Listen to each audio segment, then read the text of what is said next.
Welcome, everybody. Thanks for coming to the MCTA quarterly meeting. It's August, and glad for a good showing here. That's fantastic. I know I'm still holding on to all the summer plans that I need to get done before school starts again.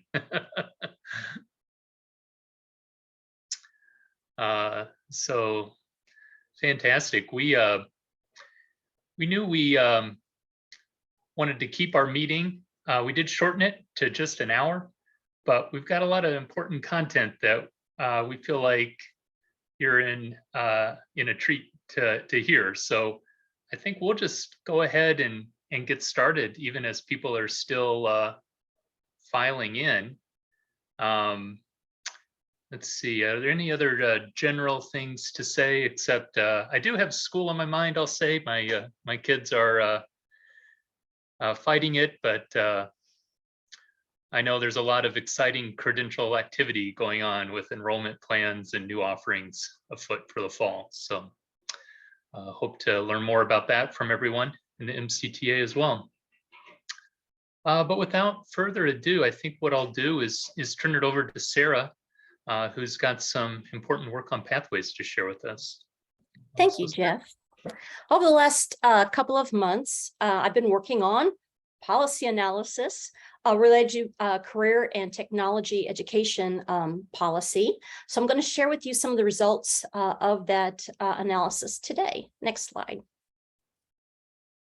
So just for an overview, a couple of quarterly meetings ago, MCTA asked its members to provide either policies or links to policies that were related to career and technical education.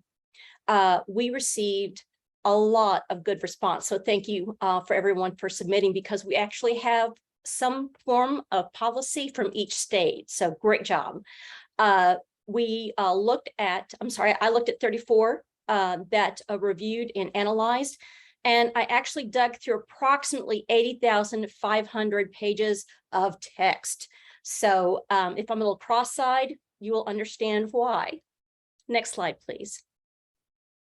So in order to do the analysis, I came up with some framing questions that I really wanted to look at and do some compares to. So the first one is, who's responsible for carrying out the policy and who oversees that? Who makes sure that that work gets done? And what age group was the policy focused on? And what were the specific focus areas? And I'll talk about that here in just a minute. Did the policy mention anything about concurrent enrollment? We knew that concurrent enrollment has a lot of ties to jobs and apprenticeships and education for credentials and standards. So we wanted to see if there was some kind of play within that. And was any funding provided, whether it was a grant or if it was like some kind of state funding that went into the work? And did the policy mention any kind of industry certifications and or standards? And was a report required on the progress of the policy? And so these are just some basic questions, just came out and I started rolling right along. Next slide, please. So we did receive 34 policy analysis for us, and some of them did not answer each of the framing questions I had, while some of those policies had multiple responses to the same question because they address different groups. Next slide, please. So the first question was, who's responsible for carrying out this policy? The number one answer was other. I was really surprised. I kind of put some out there to see where it would actually land, and none of them rose to the top. It was the other category I had. So we're talking employers, special boards, either established by the governor or the Workforce Development Agency. And then we also had organized labor as a major player in some of these special boards. And again, a lot of multi-sector partnerships. So it just wasn't one, it was lots of them. The second one that rose to the top were school districts, then community colleges, secondary education institutions, colleges, and then the State Board of Education and or the State Higher Education Executive Office. Next slide. And again, I was completely surprised, but other rose here to be the #1 response. And again, it was more special boards or a state board for career and technical education that was responsible for the oversight of these policies. And again, a lot of these special boards were multi-sector players that had been put together by the governor or someone in their cabinet. Second was the State Board of Education, then it was the SHIO agency, and fourth was Employment or the Workforce Development Agency, which I was very happy to see included in all of these. Next slide, please. So we're going to talk about age and concurrent enrollment. So the majority of policy focused on youth. So that was the 20 pieces of policy, or as mentioned in 20 different places. Adults were 17. So you can see that the main focus is getting the youth through that pipeline to have some form of CTE to go out and get into the workforce. And adults, again, were 17. And adults, there were a lot of reskilling or upskilling of employees, maybe adults who had been out of the workforce for whatever reason. And these policies were to help get them into these high need jobs that were in the region. And 27 mentioned that concurrent enrollment was not, were not mentioned in the policy, and 5 were. So I'm not for sure why that is. I don't know if people weren't thinking of CTE as a form of concurrent enrollment or how they are if they're tied. But that really surprised me because the highest was the youth response. So that's something I want to dig into a little bit further. Next slide, please. So where did these policies focus? So the first one was high demand jobs. Other included jobs that needed high skills, maybe high growth areas for potential jobs in the region or in the locale, regional workforce needs. And I thought this was fabulous. It talked about early intervention career programs for elementary and middle school students, which is amazing. Several years ago, I was talking to Harry Cooper, who is the president of College Source. And one of the things he had said is that we need to intervene more with younger children so they can kind of get a feel of what they like, what they don't like, and really what's out there. So I was really happy to see that, and I'm sure Harry Cooper would be too. And then it was equity and high wage. Next slide, please.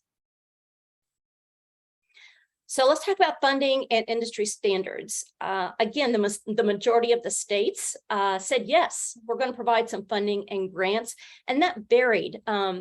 So a lot of the funding went to programs, went to help pay for the tuition for the CTE. But then there were also a couple of awards that students could get. So if they completed this program, they actually were able to get some kind of cash refund or award in celebration of their completion. And again, mentions industry certifications and standards. Overwhelming, yes, 23 were found in the different policies. So we're on the right track. Next slide, please. So I want to know, was there a report? So yes, indeed, the majority required a report. Information that were in those reports were varied. The requirements either were very spelled out or they were very general. And the other one is the organization from where the report originated and to whom it was sent was also different, also deferred. So some, let's say if you were in charge of the oversight of the policy, you might not necessarily be the one that does the final report, but you might have to report to the governor or the education committee or someone else. So they were very varied in those aspects. Next slide, please. So there were a lot of similarities, and all for the good. There is a comparable definition of CTE throughout the states. Studies were actually done by states to help them encourage conversation with stakeholders to really help move the policy needle forward regarding policies, and really to make some updates. Some of these CTE programs have been up since, I think I saw one was mentioned way back in 1963. So a lot of them have been around for a while. So it was good to see that they're using recent studies and numbers and data to help inform and make those updates. An increase of and modifications to CTE policies within the last 5 years. So within about the last 5 to 7 years, there has been more change or an increase of policies for CTE in our states. And again, similarly in each state, there are more conversations and collaborations going on. Again, all of these key players are coming around the table to discuss what the state, what the region needs. So we're talking employment workforce development agencies are working with employers who are working with education institutions, who are working with other state agencies. So it's been very informative, and everybody's not just siloed anymore, but it's a real team effort in our states to help progress CTE. Next slide, please. There were a few differences. A few of them addressed state authorization reciprocity agreements.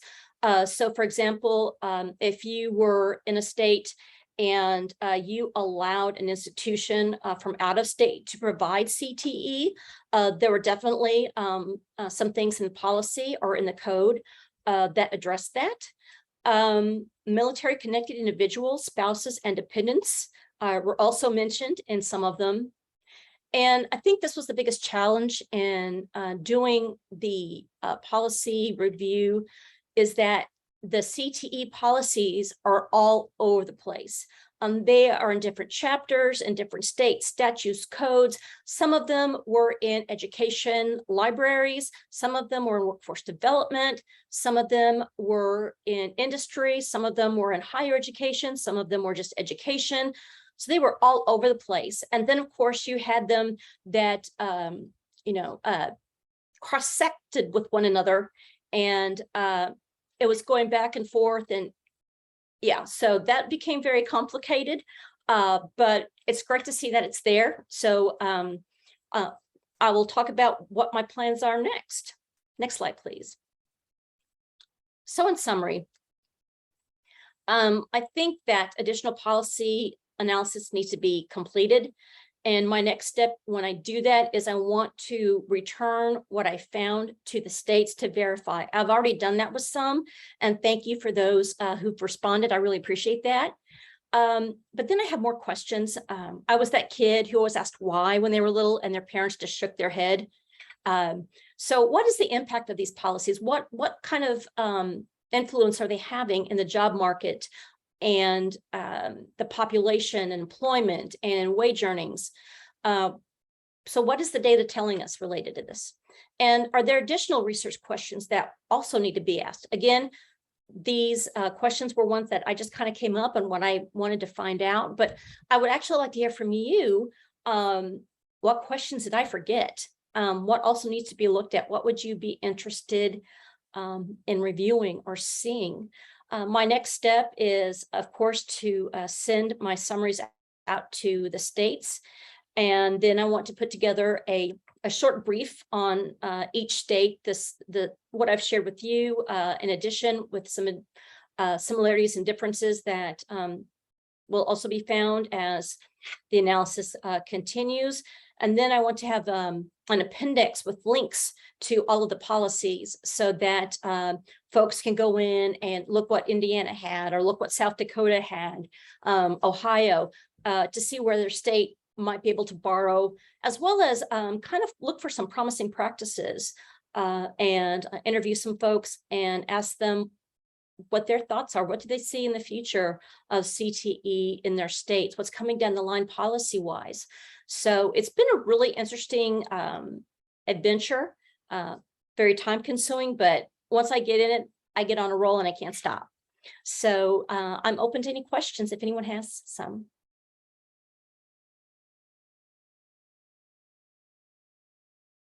Jenny. Yes. Hi, Sarah. I'm reading one out of the chat, and someone asked when the report is finally provided, will it not only be trends across the region, but will there be summaries specific to each state? Absolutely. It will be both. That's Yes. what I thought, but I need to double check. Thank you. You bet.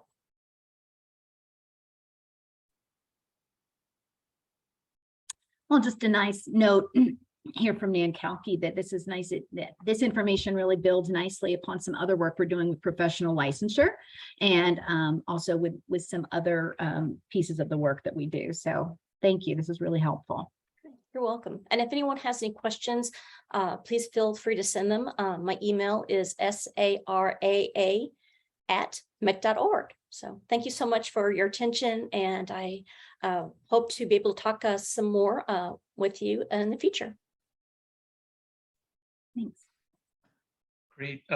Thanks, Sarah. It's fantastic. I know our community has had just such a interest in pathways right from the start, and the work that the action team did on cybersecurity and trying to wrangle those related pathways together into the registry will all benefit from the outputs of your work here to think about the policy connections and opportunities the Midwest region has to work together.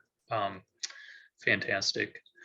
Well, just to keep things moving here, the next part of our agenda, I'm going to share some information about the RFI that we completed. So I saw quite a few people joined right after our kickoff, and just to orientate you, you are in the Midwest Credential Transparency Alliance quarterly meeting. And this group has been very active in trying to think about ways to scale up better data for the public about credentials. And we've had a lot of different pieces of our programming focused on that goal. But one has been the opportunity within the EdTech sector itself, because many credentials are managed, the data about those credentials are managed by tools. And across a life cycle, back from the very idea of having a credential and the ideas and market research pertaining to the viability of that credential, into the design and components of the credential. What kind of assessments are we going to use? How many credits? What's the sequence of, or do we have courses? Are there partnerships involved?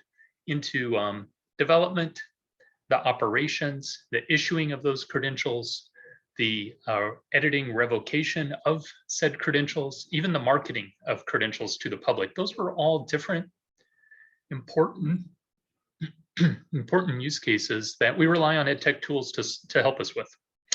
And so what we did is issue an RFI to learn more about those tools and capabilities, because I think one of the opportunities we have as a region is to collaborate on coordinated procurement practices. That's a strength of MEC. They have a great long history of having support for those kind of state level and institutional level procurement practices.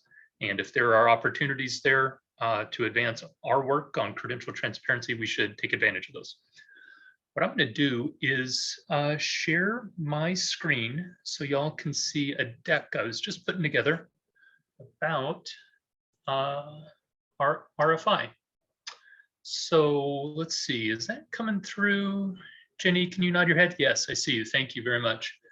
So this is just a summary of this RFI that we issued in the summer. And I should acknowledge Deb Kidwell is on the call. She was super helpful in helping lay out what kind of questions, what kind of form would be most appealing to these product companies, so that they would actually share with us a lot of information, even though just as the nature of an RFI, there's no promise of a contract here. This is not, there's not like a contract opportunity at the end of an RFI. We're just doing this work to learn more about the market, okay? So our scope was EdTech products that deal with the credentialing lifecycle. And we issued this in June. Gave a little bit of time, not a ton of time for folks to respond, but we tried to keep our questions targeted. So there's just 6 questions to respond to this RFI. We did ask for a spreadsheet where people would, product companies would indicate which of the CTDL terms does their product support publishing from. And that was fascinating. Those who responded took that work quite seriously. I'm not sure if that was a barrier to get more respondents or not. It is a little bit of work to go through. I mean, we have a lot of terms in CTDL. So, the link to the RFI, you can see the solicitation there at the other end of this link, and this deck will be on the site after the presentation. So y'all don't need to take notes or anything, but I did want to share the responses we got. These are the companies that submitted a response to our RFI. We had 10 companies respond. The couple things to note here about these is the diversity, different types of products. The first one there is the Assessment Systems Corporation. They manage some pretty fancy types of assessments. They have psychometric services around those assessments as well. Been in business a long time. They, would be involved in high stakes kind of certification assessments, and the details about those assessments and the credentials that require them would all be eligible pieces of information that could be made publicly available through the registry and CTDL. We have some course catalog tools. Course Dog and Course Loop are both in that space. There are others as well. I know Edelex is also kind of a curriculum course management tool. So there's some common capabilities there. Credly is a very well-established badge issuing platform.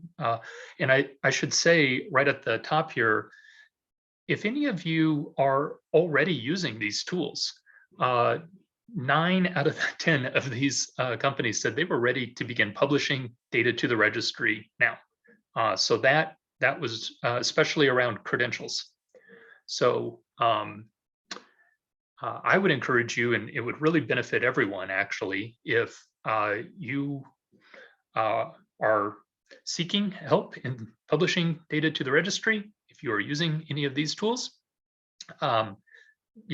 feel free to reach out to me or your product contact directly to let them know. And we can work through the process of setting that up and testing it out, because I do think we can benefit from everyone's learnings and examples. And we'd be happy to spend some time at one of the quarterly meetings to share your experience and outputs from that work.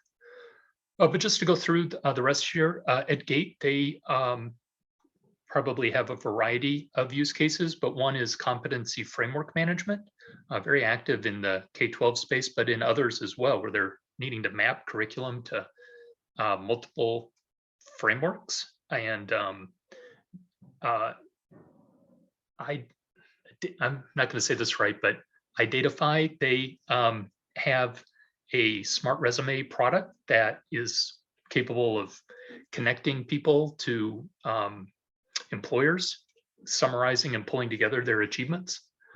Job Speaker has a lot of use cases as well, connecting with careers. And then Verify Ed is also a digital credential issuing product that has capabilities around publishing. So lots of different products here.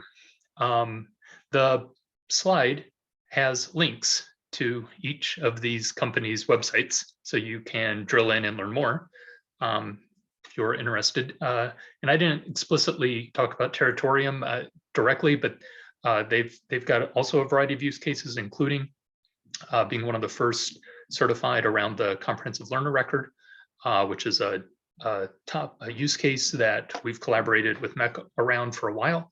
And then they also have some career exploration and search capabilities that are very interesting as well. So a rich, diverse set of respondents. I just put together one slide here, just kind of top level to summarize probably what I've already said, is that there are lots of different types of products interested in supporting credential transparency. All but one said that they were capable of publishing credentials to the registry, and then many said that they had capabilities around courses and assessments and competencies, pathways, transfer values. So I think those kind of more expansive products is a rich opportunity for us to follow up with them on. And then many are already aware of the need for better integrations, and we're very forthright about their ability to have custom APIs. They have their own APIs. They might use a third-party middleware tool to do integrations, but also a lot of standards. There are many EdTech interoperability standards that these companies were compliant with, and they were proud of that. They very explicit. I should say One EdTech in particular had many product companies talk about open badges. There as the CLR, CASE, LTI. So a lot of ways that tools and standards that are being used to connect to other tools and enable that full credential lifecycle, one step at a time. So that is kind of a quick, brisk overview of the RFI findings.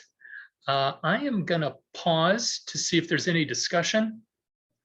Anyone have any questions? Please, Laura. Hey. Hi, I just apologize for my extreme tardiness in providing any input on these, and just work got overwhelming, but it'd be useful to know like which of these are like holistic integrated whole things that really you don't parse, and which of out different aspects, and which of these have components that can be purchased or utilized separately. Great. Yeah, that is hard for me to speak to just from the limited responses we got, but I think the need is evident. Of course, it's natural for a product that's very successful to support more and more use cases, but if it doesn't use data standards to interoperate with other products, it can be a walled garden.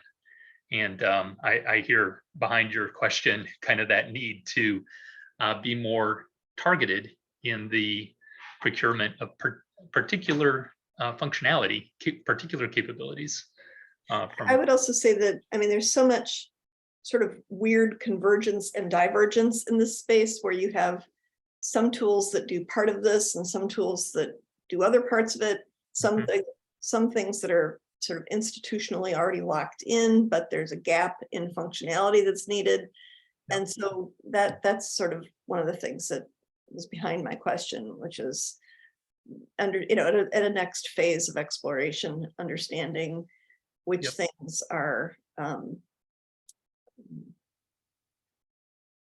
partitionable, and also to understand where do these products see their own roadmap of development. Right. So totally great points, Laura, and consistent with the charter of the MCTA around identifying common technical requirements around these very questions and being more explicit about those needs across many people. So it's not just one institution asking it, it's a coordinated effort to get better support. So one mechanism for us there is to do additional work, collaboration within the MCTA around what are those common use cases that would be most impacted by the MCTA focusing on that functionality alone and then using the mechanisms that we have available to us to engage vendors more directly, potentially in contract level kind of work. So are there any, and this is maybe open to anyone on this call, are there particular credential transparency related use cases that we should highlight right now and just get on the table, like tools that can support this functionality? Joshua, great. I see you have your hand raised, please. Yeah, so, I think the last question points to the challenge and the problem. Every one of these institutions have different approaches to the systems of record that are necessary to create the credential definitions. And everything is kind of optional in the credential definition language. So what is complete and correct is not well defined. I think what's necessary, particularly given the findings of your RFI, is a needs analysis where all of the members define together what they have, so we can just sort of get a sense of what are the source systems, what needs to be extracted to get a minimum credential record into the credential engine, and then an analysis of how that could be automated because of the annual cycles of this information make it laborious and inefficient to do annually without automation. So I think both of those is a needs analysis that could lead towards custom shared middleware kind of solution is the best way forward. Yeah, good suggestions there, Joshua, to get them on the table. I know there are some states that have already gone ahead and attempted that kind of survey and documentation of their needs, and that could be a good springboard for designing that kind of work across the MCTA. So we also have, and I'll say a little more about this in a moment, an in-person convening in October where we will have time to work together and talk about the EdTech needs that we have in common. So that we could maybe get a start on it there and then think about how to advance it then in November at our next quarterly meeting. Let me just make sure I give room for everyone who has any thoughts or questions about the RFI. Any other ideas? I think we've got a pretty good plan here on the immediate next step. Does anyone already use any of these products that I had up on the screen a while ago, and can raise your hand to say you'd be willing to do a little discovery around actually using those products to publish to the registry?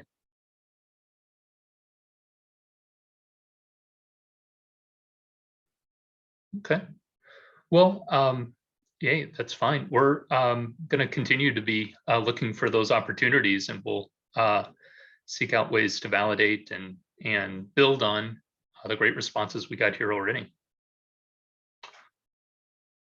Okay, unless there's anything else, I think we are good to then transfer to our next topic, which is around the MCTA itself. And we have been actively planning an great October event for everyone to come together in person and talk credentials all day. And so I think that is going to be exciting. We have some speakers, we have some panels lined up. We'll hear from the mini grant recipients. If you have not yet registered, I encourage you to do so. And the link is right there in the chat, ready for you right now. Does not take long to fill out. The convening is in the Chicago area. I forgot the name of the city, but it's at the Big Ten conference spot. And if needed, just to advertise, we do have travel grants available to support your attendance. And so do not be shy about those needs. That's very real. And we do not want to make the cost a barrier for your attendance. So, and in preparing for that event, and one of the very explicit things we plan to do on that agenda is to ensure the second day is quite social. We will have time for you to interact directly with one another and talk about the topics that matter to you. And so in kind of teeing up and forming those discussions, we'd like to engage the MCTA in sort of a facilitated information sharing activity now. And Jen, you have prepared some of these good boards for us too. Yes, thank you, Jeff. That was a great segue into our next piece of the agenda, which is exactly what you just said. I think I speak on behalf of all of my colleagues at MEC and Credential Engine when I say that we really truly appreciate how collaborative everything has been with you all in the MCTA, and we would like to continue that moving forward. So if you've been with us this entire time, you should be familiar with Padlet, but if not, I'm still going to provide a brief overview. So I'm going to share my screen now. We have, can you see the Padlets, Jeff? I got them. Okay, great. We have prepared 3 questions that we would like you all to contribute to right now. So the first one is, what progress have you made in advancing credential transparency? The second will be, what are some roadblocks on the path to credential transparency? And the third, what future topics would be helpful for us to address together as the MCTA? So they kind of all build on one another. And I'm going to start by putting this first one into the chat here. So click on that link if you're able to. And you should be able to get on the Padlet by doing that. Then as a reminder, you just double click on the board itself, and then you can type whatever you'd like here. If you see something you'd like, you can hit the heart, you can add a comment. So again, a very interactive opportunity for us to gain insight from you all, to discuss it here, but also in preparation for our time together in October. Delete this test one for now. And I'm going to leave my screen up so we can see as the Padlet is populating what folks are saying. And I'll just say, you know, while people are doing that, it can be, we published credentials to the registry as progress. It could be, you know, we're getting there. We've done the data mapping. We're active participants in the MCTA. However broad or narrow you'd like to make it, it still counts as progress. So I want to make sure that it's all captured here.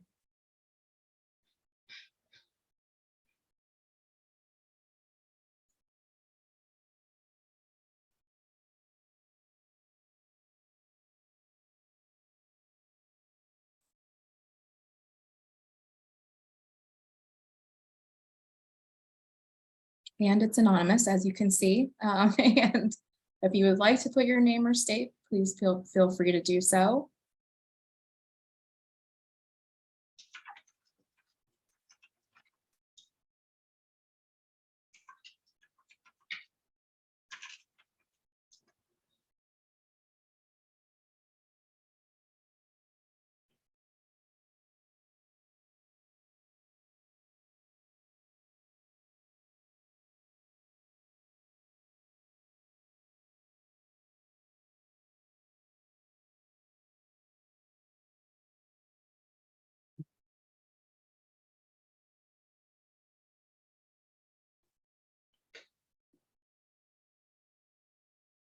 All right, I'm just reacting to what is coming in so far.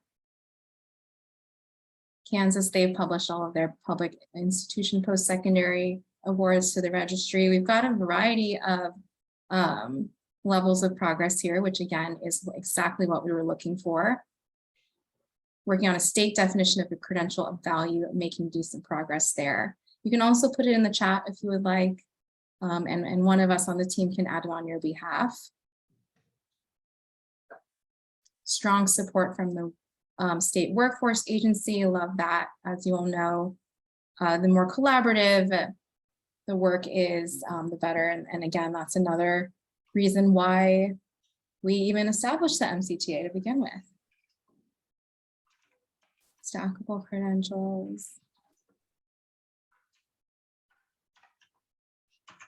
Does anyone want to unmute and elaborate on what they have shared so far?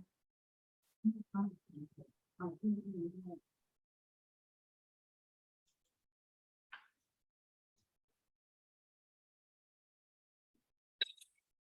going to give it another minute or two here on this one, and then we can move on to the roadblocks. But these are excellent so far. Thank you all so much. And as usual, we will keep these links live so that you can keep contributing to them, not just during this meeting.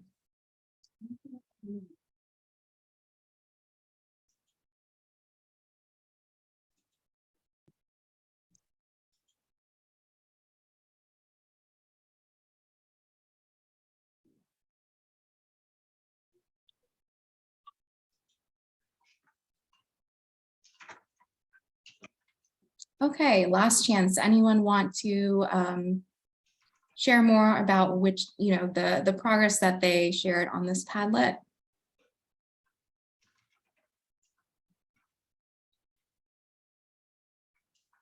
Okay, and again, please keep adding to all of these, but we'll move on to the second one. So of course, starting off with the amazing progress you all have made, but not everything is progress, right? You're also going to have challenges, which I put as roadblocks here because a roadblock is a roadblock. It's something that can still be addressed and taken on. So what are some of those roadblocks that you have experienced on the path to credential transparency? And again, thinking about the responses that you all have shared to both of these, that will really help us with the third question, which is a reminder, what future topics could we address together?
Again, we're getting a wide variety of roadblocks, which I very much appreciate.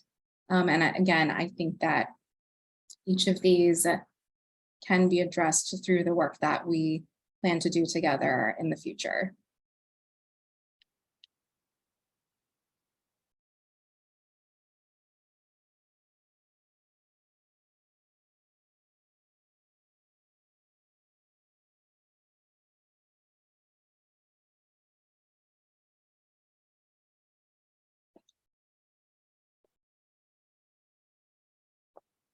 I'm not seeing any typing bubbles. I think that's typically the indicator at the top right if folks are still typing. So I will ask again if anyone wants to share more about why they put this challenge or roadblock on this Padlet. or do any of my colleagues have reactions to what they've seen on both of these? Jen, I mean, I don't know if this is true or not, but the thing that struck me is there weren't folks here saying that no one understood why they would want to do this. There was kind of practical nuts and bolts problems or issues that just like system level change or data integration stuff that is hard, but that's like a solvable problem if people get why that doing that work would be important and helpful for their purposes. So that's actually really reassuring for me to see. Yeah, I absolutely agree, Jeff. I think, especially those of us at Credential Engine, sometimes we think about, it is such a big mission to make credentials transparent, and we're such a little organization, but we truly do believe in the mission and the value of the work. And it is heartening to see that all of our members of the MCTA see that as well.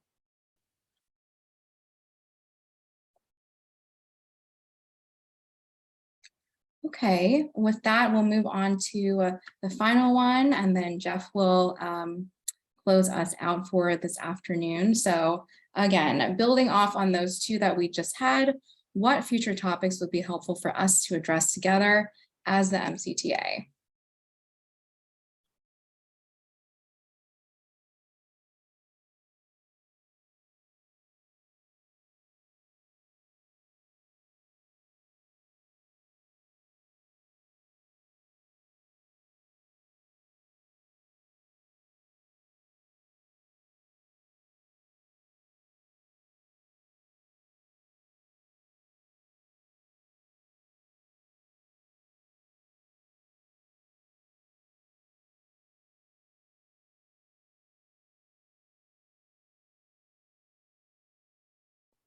Best practices, how others have approached this work. Love this one, and that is absolutely something we plan to do at the convening.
Keep them coming. Pathway tools can definitely do that.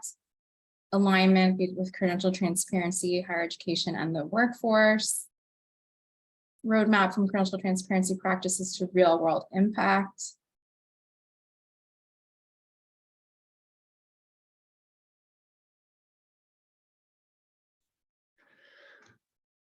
Versioning is kind of an advanced level topic. It's encouraging to see it on the list, but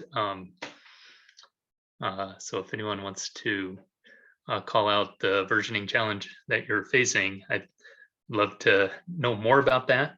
It's not a straightforward, simple thing to take on. And thank you, Emily. We do have a literal roadmap to credential transparency, although it is a bit more, policy type focus. But as she said, we can explore some of the impact implementation pieces of it as well.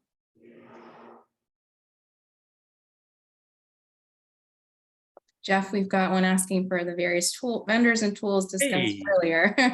Hey, nice. I agree. I mean, I just think if this could be a permission-based kind of configuration of the tools you already have, we could talk more often about the substantive topics around credentials and not just the data components of them, which are important, but it's just really the data is just the beginning in some ways. Well, the data is obviously a big part of it too, especially when you have a common language like our CTDL to help streamline everything. It's true. All right, I'm not seeing any more typing bubbles up here, but final call if you all have any other additions. If you'd like to unmute and make comments, ask a question to any of us before we turn it over to the next and final part of our agenda.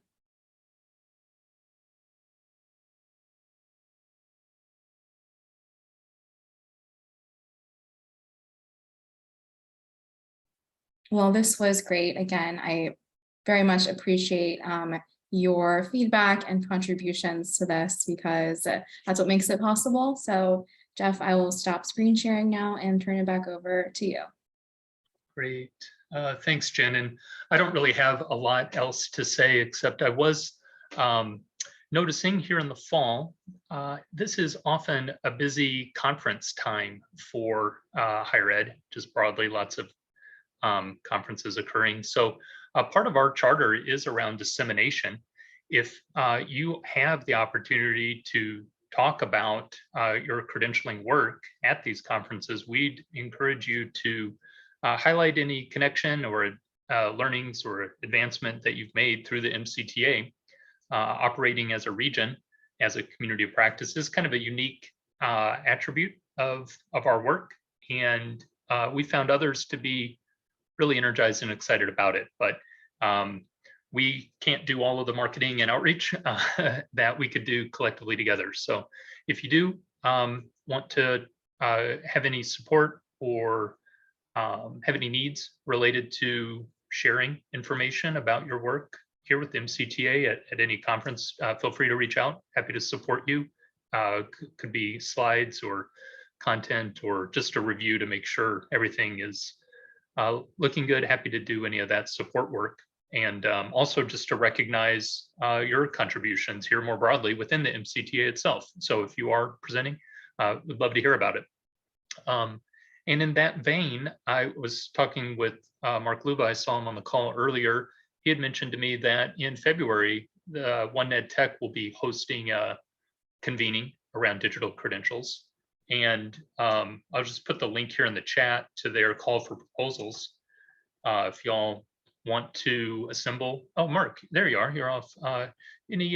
No, thank you, Jeff. I appreciate that very much. And put the link if you wouldn't mind. Yep. Would love to have you present your programs, the challenges, and continue the sharing. February 27th through March 1st in Dallas. Okay, fantastic. Thanks, Mark. I know those opportunities are just kind of help take the work that is often hard and difficult, but bring it up a level and share it more broadly is important. Any report outs of other folks that have speaking or publishing work going on related to credential transparency? Okay. All right, well, I guess maybe the final call to action here is to make sure you register for our October convening. I think that'll be a great opportunity to get a layer deeper and meet people directly, speak individually. We've got some fun social events planned that first night. So please click the link and I look forward to seeing you at that event. Otherwise, have a great day and thanks everyone. Thank you. Take care all. Thank you. Take care. Bye-bye. Bye now.